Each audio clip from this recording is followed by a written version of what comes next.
समाज में या पूरे परिवार में सबसे हम मान्य कहते हैं फूफा दामाद और फूफा जी लोगों को, ये सबसे ज़्यादा सम्मानित पोजीशन होती है खानदान की, सबसे ज़्यादा रिस्पेक्ट दी जाती है। ये क्यों इनसिक्योर होती है, क्यों इतनी डरी हुई होती है? इसको कौन सा डर होता है जो ये सारा रायता फैलाते हैं?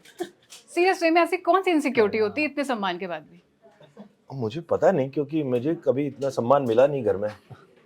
तो आपने कहा था सीरियस जवाब दूं, लेकिन मेरे पास है नहीं। मतलब सारे वाकई फूफा मुझे जी इतना सम्मान क्यों मिला होते नहीं हैं? कभी घर में जितना हाँ, इस सीरीज में मुझे सम्मान मिला है।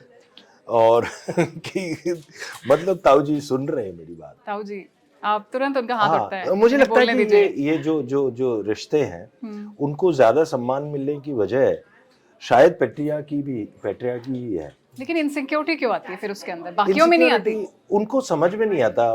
जो मेरा पर्सनल जो टेक था हाँ, इसके बारे में, वो ये था कि शायद इनको समझ में नहीं आता कि मैं एक इंसान की तरह बिहेव करूं कि इस घर के दामाद की तरह बिहेव फैल करूं। जाऊं। तो रोल प्लेइंग पे अटके रह जाते हैं वो, है ना? आप समझ रहे हो, एक रोल प्ले करते रह जाते हैं ना, जैसे अच्छा मुझे फूफा फूफा बिहेव करना है, हाँ, हाँ। मुझे तो किरदार मतलब में आना एज है। एन एक्टर मुझे डबल चीज प्ले करनी है। मुझे फूफा भी प्ले करना है और फूफा फूफा भी प्ले करना है। आप समझ रहे हो? आप समझे? तो ये वो आम जिंदगी में भी, जैसे हाँ, एक दामाद है, कोई अब किसी के घर में आता है तो उसको यूं लगता है कि अब वो एक नॉर्मल इंसान की तरह घर के बेटे की तरह आके रह सकता है, लेकिन उसको हर वक्त ये ख्याल रहता है कि यार मैं दामाद भी हूँ। दामाद जी ने तो कहा ये जो है। एक्स्ट्रा जो मुकुट पहना हुआ है ना इन्होंने, वो मुकुट शायद उतार नहीं पाते, इसलिए वो गड़बड़ होती है।